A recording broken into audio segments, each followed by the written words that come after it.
ભુજ વચ્ચે આવતી બસ ઉપર જે અકસ્માત થયું છે એમાં તાત્કાલિક બધાને સારવાર મળે અને કોઈ જગ્યા કોઈ ટ્રીટમેન્ટમાં કચાસ કે ડીલે ના થાય એના માટે બધા તંત્રને સૂચના, હોસ્પિટલને સૂચના આપવામાં આવેલી.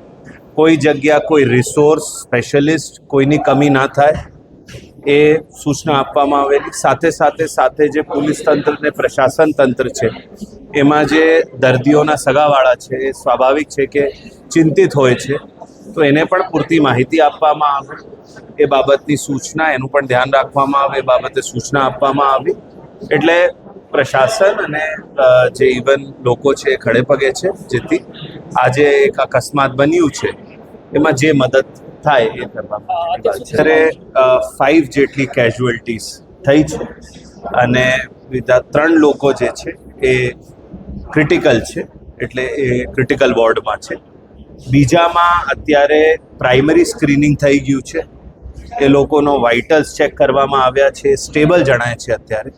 પર કોઈ ઇન્ટરનલ ઇન્જરી ના હોય, કોઈ જગ્યા બીજું કોઈ ના હોય, એના માટે રેડિયોલોજી, સીટી સ્કેન વગેરે પણ બધા દર્દીઓના કરવામાં આવ્યા છે.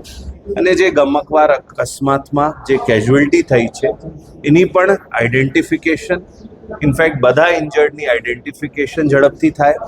જે કોઈ લીગલ પ્રોસેસ મેડિકો લીગલ કરવાની છે એ તાત્કાલિક કરવામાં આવે. किस तरह बनी? ये कैरा मुंद्रा रोड जो है, जिस रोड पे हम लोग खड़े हैं, इसी रोड पे ये घटना बनी है. इसमें जैसा कि माहिती मिल रही है कि 1 बजे के आसपास की घटना है और इसमें जैसे ही इन्फॉर्मेशन मिली, घटनास्थल पर 4 लोगों की मृत्यु हुई है और बाकी लोगों को पुलिस और स्थानीय लोगों की मदद से हम लोगों ने तात्कालिक सारवार के लिए, उनको तात्कालिक सारवार मिले इसके लिए हम लोगों ने प्रयास किया है और 24 लोगों को हमने हॉस्पिटल भेजा है.